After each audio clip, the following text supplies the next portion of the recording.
Good day and assalamualaikum ma'am. I am Haris E. Hasim. Ang topic ko po is fire and the site. Fire has affected substantial portion of the forest of the world in the United States, including nearly all upland forests, particularly in southern state, lake state, western state, northern state, and central state. Fire's impact on forests was initially seen as destructive. However, prescribed burning's benefits in forestry, range management, and hazard reduction revealed fire's complex effect. Fire affect forests indirectly through vegetation and directly through soil properties. Ang pagkakaroon ng sunog o apoy ay nakakaapekto sa malaking bahagi ng kagubatan sa buong mundo. Kabilang na ang halos lahat ng upland forest sa Estados Unidos, lalo na sa mga southern state, lake state, western state, and northern east state and central state. Noong una, itinuturing na nakakasira ang epekto ng apoy sa kagubatan. Subalit, nang matutunan ang mga benepisyo ng mga prescribed burns sa forestry sa pamamahala ng at pagbabawas ng mga panganib ng wildfires. Nakakaapekto ang apoy sa kagubatan ng hindi direkta sa pamamagitan ng pagbabago sa vegetation at direkta sa pamamagitan ng mga katangian ng lupa. The indirect through vegetation. The indirect of fire depend upon the changes in the vegetation. Fire indirectly affect vegetation by killing most plants above the soil, allowing new growth from light-seeded species, plants with strong root system or seeds activated by heat. This often increases nitrogen-fixing plants, which can improve soil quality despite the initial nitrogen loss. However, in many areas, fire promotes the growth of shrubs with too low nutrition foliage that decomposes slowly, leading to less productive vegetation. Ang hindi direktang epekto ng apoy ay nakadepende sa mga pagbabago sa vegetation.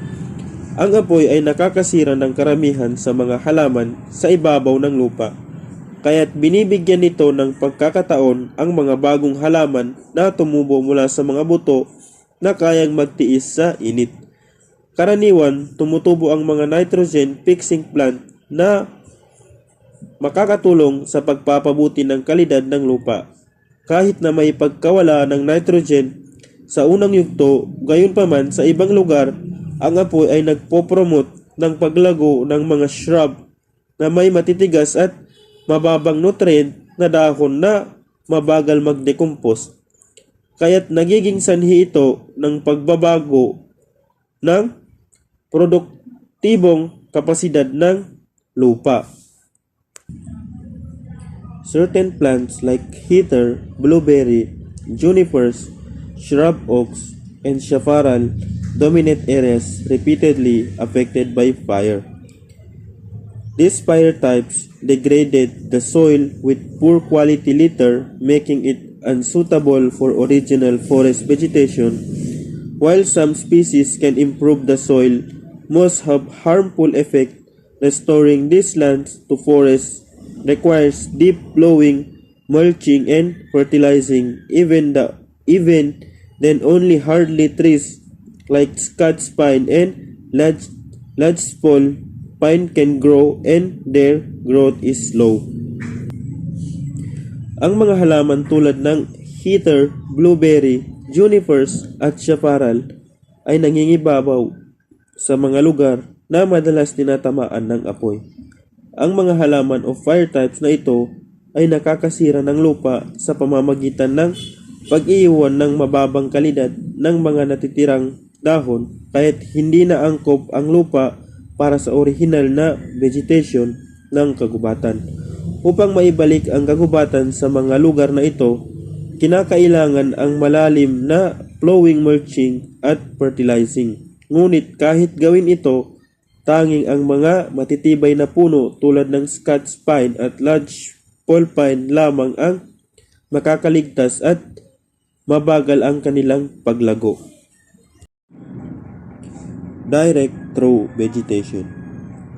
The direct effect of fire on site quality arises from two principles. Number 1, burning organic matter on the soil. This releases carbon dioxide and nitrogen gases into the atmosphere while depositing minerals as ash, which is more soluble than the original organic matter. Fire temporarily increases available minerals, reduces soil acidity, but decreases nitrogen level. Pagsunog ng organic material sa lupa, ang apoy ay naglalabas ng carbon dioxide at nitrogen na mga gas sa atmosphere at nag-iiwan ng mga mineral sa anyo gaya ng abo na mas madaling matunaw kumpara sa original na organic material. Ang apoy ay pansamantalang nagpapataas ng mga available na mineral at binabawasan ang acidity ng lupa, ngunit pinabababa nito ang nitrogen. Studies on fire's effect show mixed results. In Arizona's Ponderosa Pine region, burning increased soil pH, phosphorus, exchangeable bases, soluble salts, and bacterial activity due to the ashing of surface organic matter. However, it reduces organic matter and nitrogen and decreases water penetration of after rains. Conversely, a study in eastern Washington found burning was not harmful and may even improve soil permeability and physical properties. Ang epekto ng apoy ay iba-iba. Halimbawa sa Arizona region ng Ponderosa Pine, ang pagsunog ay nagtataas ng pH ng lupa, pati na rin ang phosphorus, exchangeable bases, soluble salts at activity ng bakterya.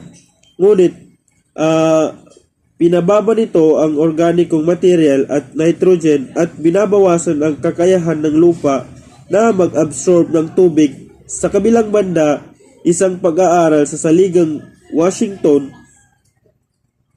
ang nagsasabing ang pagsunog ay hindi nakakasama at maaaring magpabuti pa ng permeability at physical na katangian ng lupa.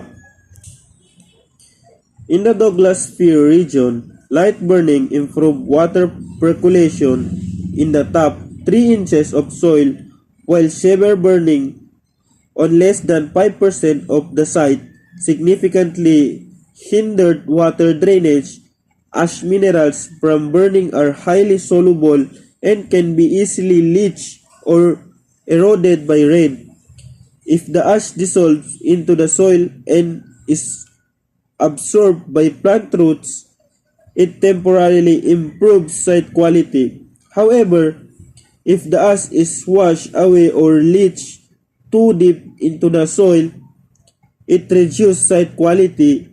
This effect is more likely on level, sandy to loamy soil and less so on heavy or slope soil.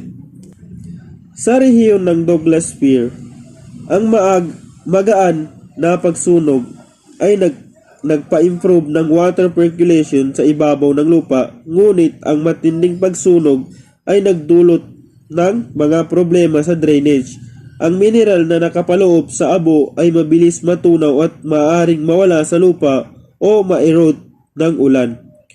Kung ang abo ay ma-absorb ng mga ugat ng halaman, maaaring magdulot ito ng pansamantalang pagpapabuti sa kalidad ng lupa. Ngunit kung ito ay ma-leach o mawala, maaari itong magdulot ng pagka-degrade sa kalidad ng site. The loss of total nitrogen through volatilization during fires depend on the fire's intensity. Research by Knight 1966 in coastal Douglas Fir region show that nitrogen loss in soil range from none at 200 degrees Celsius to 64% at 700 degrees Celsius. The recovery of nitrogen by vegetation and soil bacteria after a fire is crucial for determining its impact on the site. The higher pH caused by a release of mineral bases in ash may promote nitrogen-fixing bacteria, potentially leading to a long-term increased soil nitrogen. While nitrogen loss is often seen as a negative effect of fire, its actual significance for new plant growth and ecosystem nitrogen is not well understood. Ang pagkawala ng nitrogen dahil sa volatilization ng apoy ay nakadepende sa init ng apoy. Ayon kay Knight 1966, sa mga coastal Douglas Fir region, ang pagkawala ng nitrogen mula sa lupa ay wala sa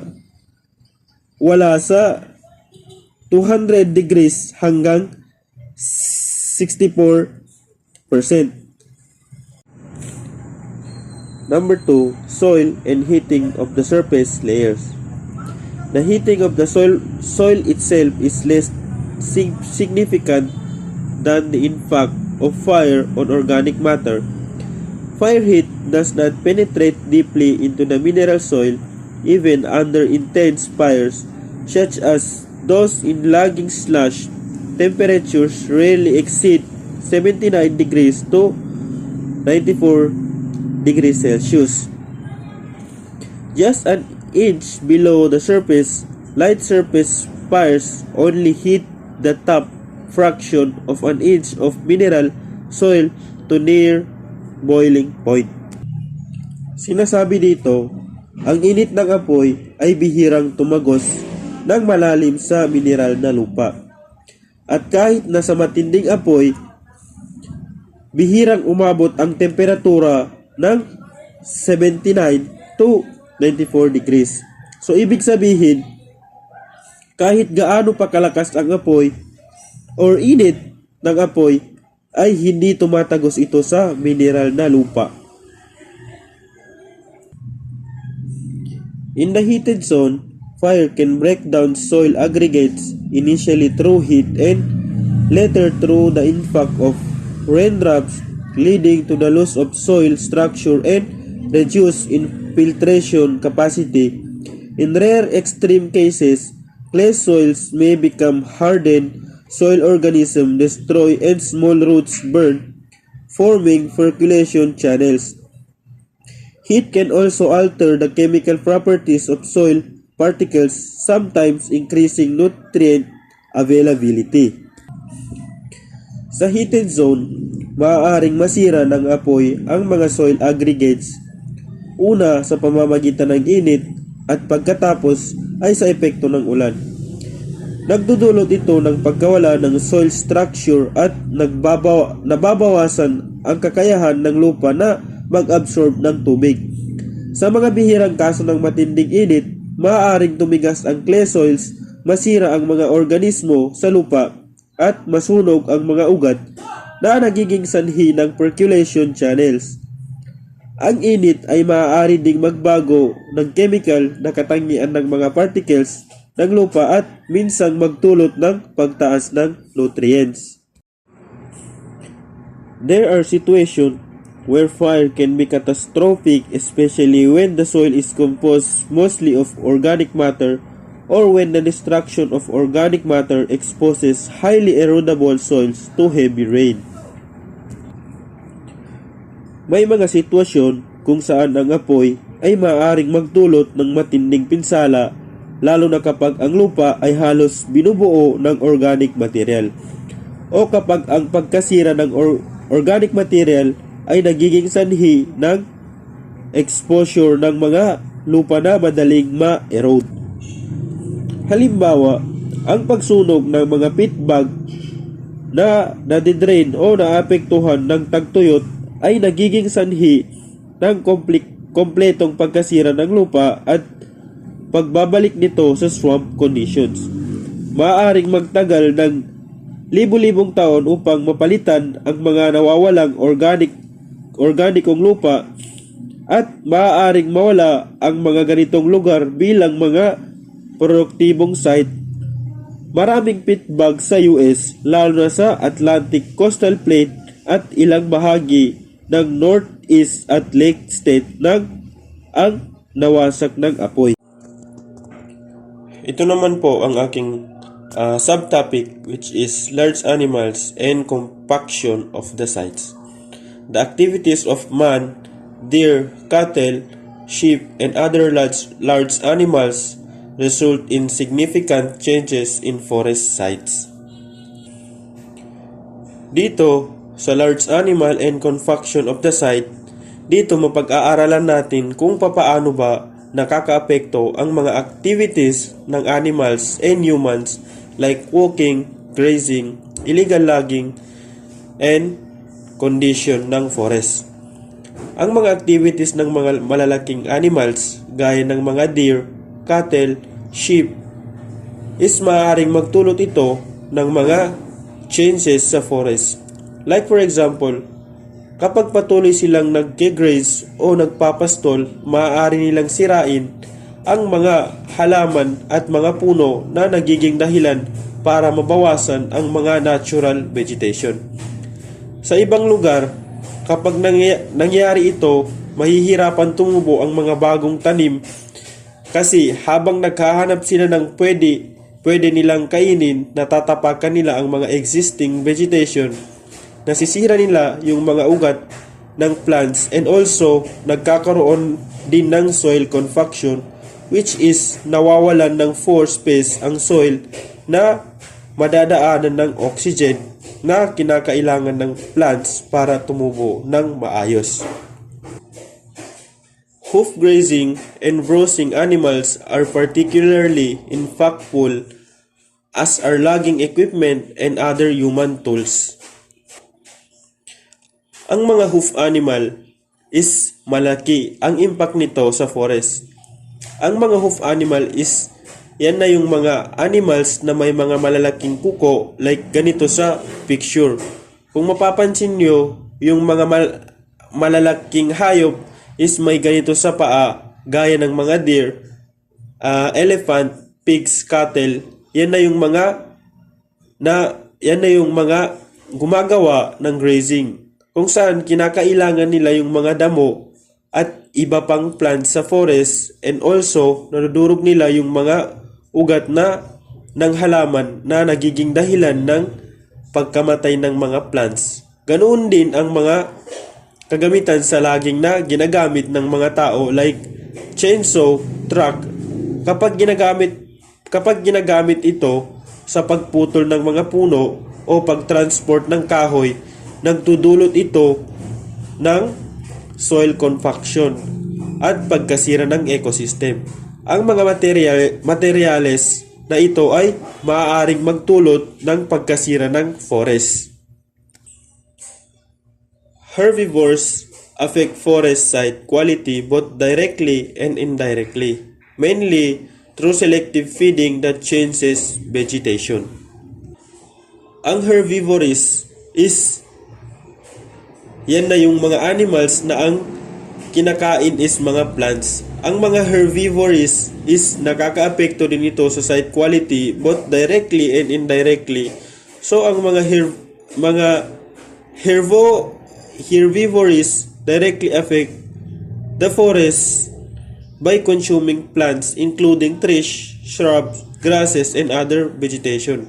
Kapag ang mga herbivores is pinipili nilang kainin ang mga particular na halaman, maaaring mabawasan or mawala ang mga plant species na ito sa lugar.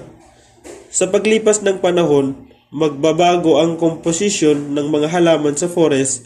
Halimbawa, kung palaging kinakain ng mga hayop ang isang uri ng puno or halaman, mahihirapan itong tumubo at magparami, kaya maaaring magdulot ito ng pagbabago ng mga uri ng halaman sa isang lugar. Less palatable species typically have lower nutrient content, leading to slower decomposition and reduced soil biotic activity. Kapag nagbago ang vegetation, it directly affects the soil biotic activity and the amount of litter on the forest floor. Ang soil biotic activity is ito na yung process na ginagawa ng mga living organism sa soil like bacteria, insect, worms, and other small creature. Malaki ang role ng mga living organism na ito sa pagde-decompose ng mga organic matters to create nutrients that plants need to grow. Kapag nabawasan or konti na lang ang vegetation, maaaring bumaba rin ang aktibidad ng mga organism na ito na magdudulot ng hindi balanseng kondisyon ng lupa at hindi rin tutubo ng maayos ang mga halaman. Heavy grazing pressure from livestock can change plant community structure. For example, cattle turned grassland into brushland in the American West. Ang heavy grazing pressure is pwede rin nitong mabago ang plant community structure. Maaring magkaroon ng vegetation change dahil sa sobra pang gigrades ng animals. Yun lang po ang aking ire-report or ang aking topic. Maraming salamat po, ma'am.